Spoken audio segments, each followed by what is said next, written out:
నెల్లూరు మూలాపేట ఇరుకల పరమేశ్వరి అమ్మవారి దేవస్థానం వద్ద గల స్వర్ణాల చెరువులో 8 టన్నులు 16 అడుగుల ఎత్తు భారీ గణనాథుని విగ్రహ ప్రతిష్ట నిన్నటి రోజున ఉదయం 9:24 కంచి కామకోటి పీఠాధీశ్వరులు విజయేంద్ర సరస్వతి స్వామి వారి యొక్క ముహూర్త నిర్ణయానుసారంగా జరిగినది.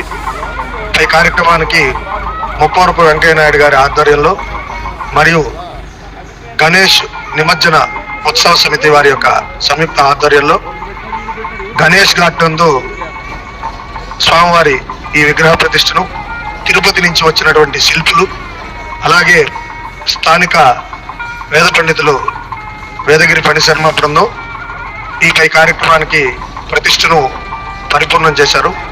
ఈ కార్యక్రమానికి వేలాదిగా భక్తులు తరలివచ్చి స్వామివారిని దర్శించుకుని తీర్థప్రసాదాలు స్వీకరించారు.